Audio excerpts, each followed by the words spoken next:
personas desaparecidas. ¿Qué pasa realmente en Nicaragua? Pues vamos a conocer una de las versiones, aprovechando que está de visita en Colombia el señor Paul Oquist, que es el ministro de la Presidencia de Nicaragua. Señor Oquist, bienvenido. Muchas gracias por la invitación.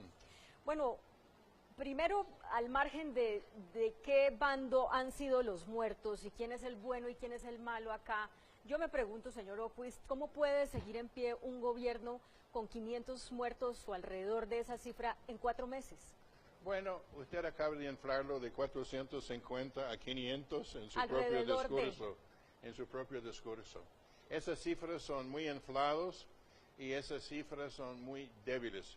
Lo que hay de hacer para cerciorar la situación es ver el trabajo que está realizando la Comisión de Verdad, Justicia y Paz de la Asamblea Nacional de Nicaragua, trabajando con los forenses, que está encomendado de ir caso por caso para averiguar qué ha pasado en cuanto a gente muerta, los muertos, pero también los secuestros. También hay un secuestro de un trabajador de la alcaldía de Managua, desde la tranque de Jinotepe, que no se ha esclarecido, el compañero Bismarck. Eso de decenas de desaparecidos es falso, porque hay mucha noticia falsa. Bueno, pero permítame, yo le voy diciendo de dónde salen estas cifras. La Asociación Nicaragüense Pro Derechos Humanos, al día 27 de julio, que fue cuando se cumplieron aproximadamente 100 días de las protestas, sacó el siguiente comunicado con estas cifras: 448 muertos, 2.800 heridos, 595 desaparecidos. Estamos hablando de una organización que tiene prestigio internacional, la Asociación Nicaragüense Pro Derechos Humanos. Entonces, ese grupo ha sido opositor desde hace más de una década, ha sido opositor tenaz del gobierno. Ese grupo ha sido fuente de muchas las noticias falsas, que críticamente ha seguido organismos lamentablemente internacionales de derechos humanos, basándose en los datos locales tendenciosos, que son claramente sesgados políticamente, tienen un color político muy claro, y sin fundamento, porque hay de fundamentar cuestiones tan serias. Y es la comisión de la Asamblea que va a hacer eso, pues, con la ayuda también de expertos internacionales. El gobierno tiene la cifra de que de los muertos hay 198 sandinistas muertos. Y eso es algo que no ha trascendido internacionalmente, porque la cobertura ha sido tan tendenciosa, tan sesgada. Esto pasó diferentes etapas, pero en el fondo había un intento de golpe de Estado que ya fracasó. El golpe de Estado trató de vestirse de oveja como unas manifestaciones cívicas pacíficas. Hubieron esas manifestaciones cívicas pacíficas, pero abajo estaba un proceso violento que desde el segundo día, cuando eso comenzó, había muertos. 2 manifestantes muertos y un policía muerto en choques. El primer día había choque y había la noticia falsa que había un estudiante universitario muerto. Desde el primer día ha habido las noticias falsas, eso ha seguido desde aquel momento. Usted dice que hay 198 sandinistas que han muerto según el reporte del gobierno, pero el mismo gobierno reconoce 450 personas fallecidas entre el 19 de abril y el 25 de julio, según un reporte que ustedes entregaron el 7 de agosto, solo que dice que 253 de esas personas fallecieron por delincuencia común, accidentes de delincuencia tránsito común y demás. No tiene que ver con... Delincuencia común es lo que pasa todos los días en todos los países y no tiene que ver con las manifestaciones.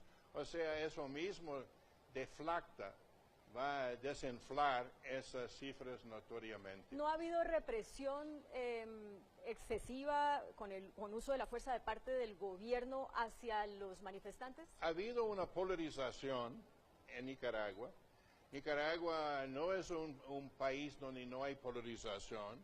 El Frente Sandinista de Liberación Nacional, los sandinistas son parte de la vida en Nicaragua, es un hecho, es una fuerza poderosísima en Nicaragua.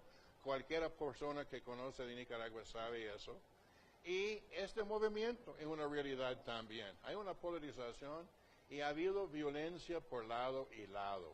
Por eso los forenses van a trabajar con la Comisión de Verdad, Justicia y Paz en averiguar también las responsabilidades criminales que pueden haber. O sea, de parte de las fuerzas del Estado, ¿usted reconoce que puede haber responsabilidades criminales por parte de todas las fuerzas. Y esto es lo que lo distingue de las organizaciones de derechos humanos que usted mencionó, incluyendo los internacionales, porque la metodología de los internacionales tiene una falla muy grande. No toman en cuenta las atrocidades, incluso las atrocidades de actores no estatales. Ellos dicen que enfatizan los actores estatales porque el Estado tiene la obligación de proteger, Eso es correcto, pero la obligación de proteger no puede ser lo mismo cuando los mismos golpistas estaban demandando acuartelar a la policía. ¿Cómo va a proteger la policía a la ciudadanía si va a acuartelarse? O cuando está sitiado la estación de policía, como ocurrió en Masaya. Y tuvo que entrar una columna de la policía para liberar a la estación, que estaba atrapado ahí, sitiado 2 semanas. Y había un reino de terror contra los sandinistas en Masaya, cuando los golpistas estaban controlando muchos barrios de esa ciudad. Sí. Cuando se mandó la columna a retomar la policía, ¿cuál era la noticia que salió, Claudia, a nivel internacional? Policía entra a Masaya para reprimir al pueblo. Entraron a Masaya para liberar a policías que llevaban casi 2 semanas sitiados por hombres armados, encapuchados, golpistas, sí, que en los últimos 5 días no tenían comida siquiera. Cuando entre todas las noticias que han trascendido en estos 4 meses se habla de fuerzas, se les llama así, ¿no? En los titulares de prensa, paramilitares afines al gobierno. Y cuando dio el presidente Ortega una entrevista al periodista Andrés Oppenheimer de CNN, al responder una pregunta sobre este tema, dijo, bueno, esas son como policía voluntaria, simpatizantes. Que está en la ley 752 de la Policía Nacional. Los artículos 24 y 26 contemplan la policía apoyado por la ciudadanía.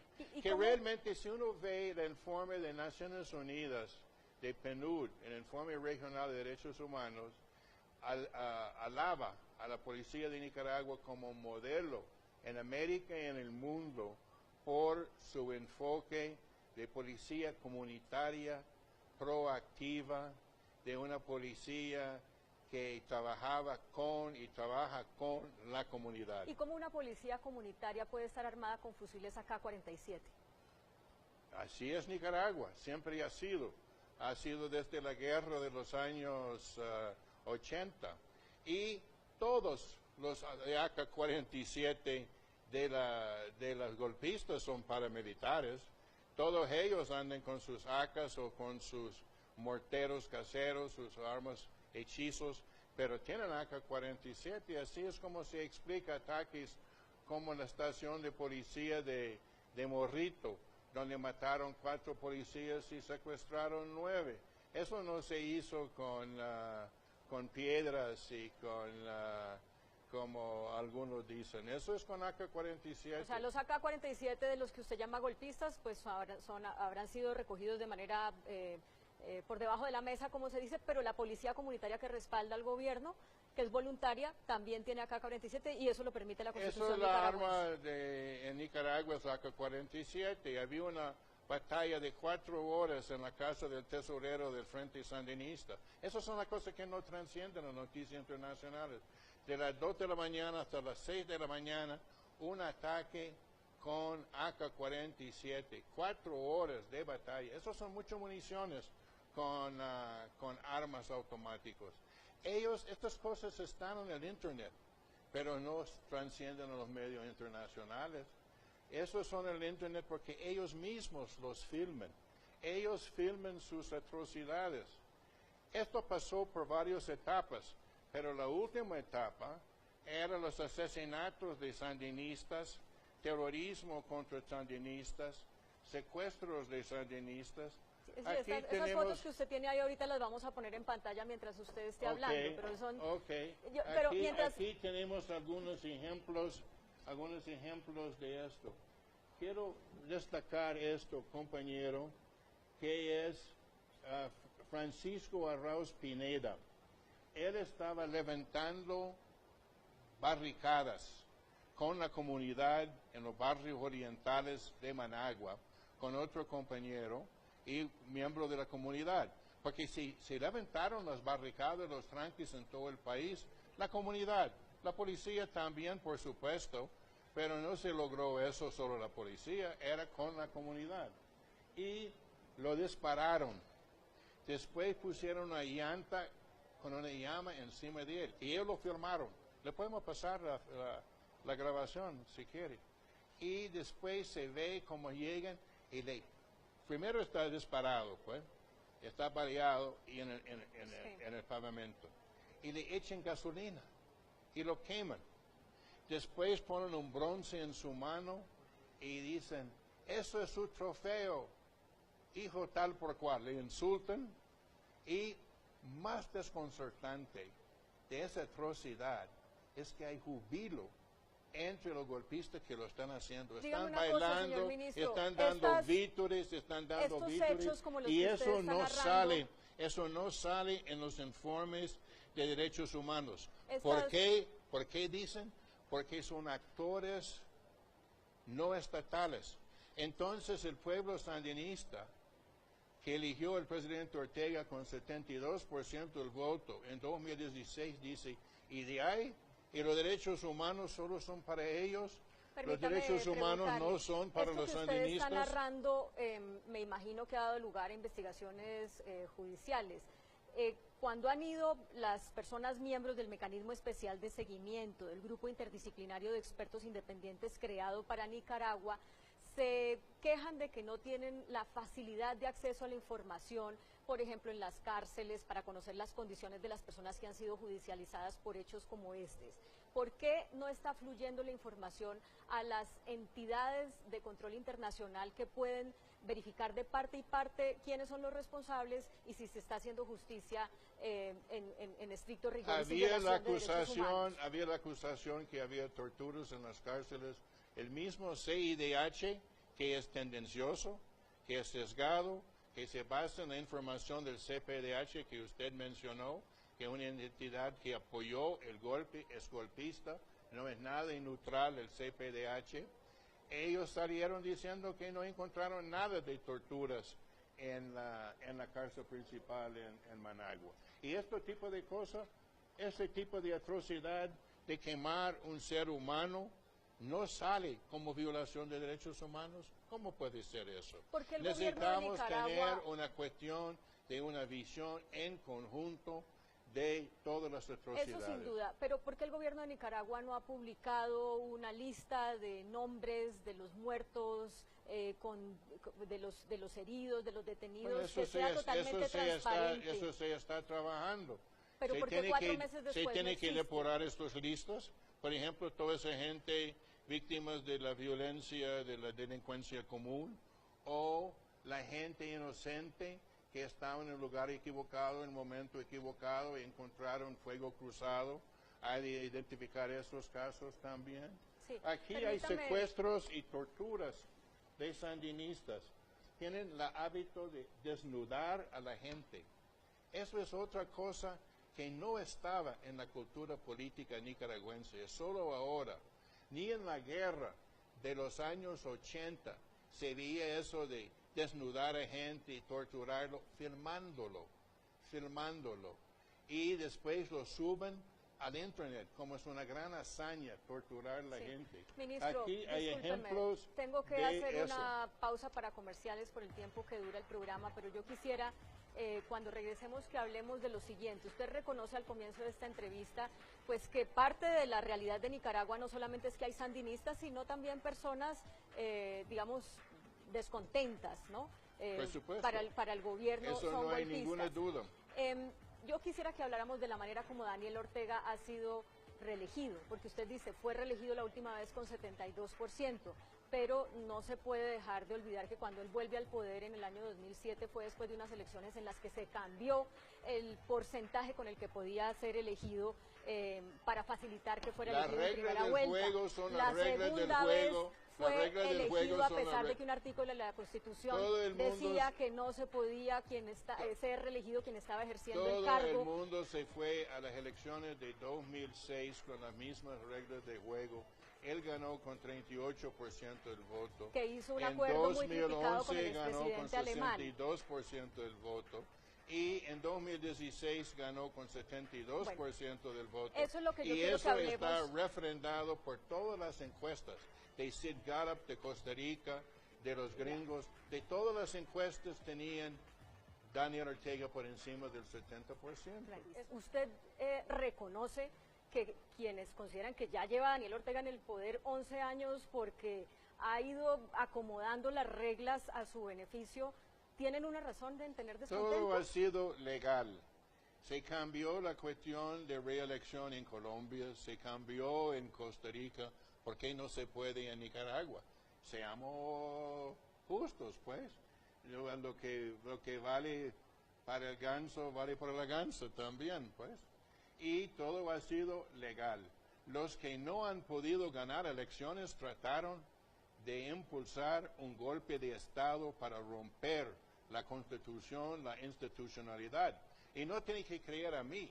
Se puede escuchar a ellos en su discurso. Que se vayan ya. Que se vayan ya. Hoy, mañana es demasiado tarde y va a haber un gobierno provisional. Eso se llama golpe de Estado. Si se quiere gobernar Nicaragua, se tiene que presentarse en las elecciones. De que ha habido controversias sobre el Consejo Supremo Electoral, es cierto. Ya renunció el presidente del Consejo Supremo Electoral. El gobierno ya se acordó con la Organización de Estados Americanos de aceptar sus recomendaciones para realizar un proceso de reforma electoral. Hay un calendario que se está ejecutando este año. Se va a consultar los diferentes sectores y regiones de Nicaragua y para enero de 2019 debe estar listo una propuesta de reforma electoral. Daniel Ortega a la vez se ha estado depurando las listas electorales, el padrón electoral, para que se pueda llegar a una situación de unas elecciones que todo el mundo se puede aceptar en las próximas elecciones. Daniel Ortega se va a volver a presentar para las próximas elecciones de Eso finales de lo va a 2021. decir Daniel Ortega y el Frente Sandinista de Liberación Nacional, quién va a ser su candidato. La cuestión es de si creemos en la democracia, si creemos en la democracia o creemos en el golpe de Estado. ¿Por qué eso fue no apoyado el grupo creado en la OEA para hacerle seguimiento a lo que está pasando en Nicaragua? El presidente Ortega ha dicho, no, aquí no entran, aquí no les vamos a recibir. Están en conversaciones con ellos. Ellos se extralimitan también, pues. Hay de ver la realidad y hay de ver soluciones justas.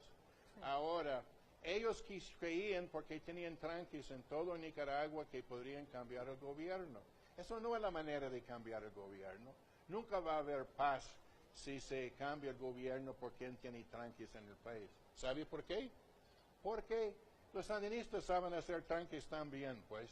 O sea, tenemos que seguir las reglas de juego, acordar las reglas de juego, seguir las reglas de juego y decidir quién gobierna en Nicaragua por elecciones. Y eso cumplir las reglas de juego. Democracia.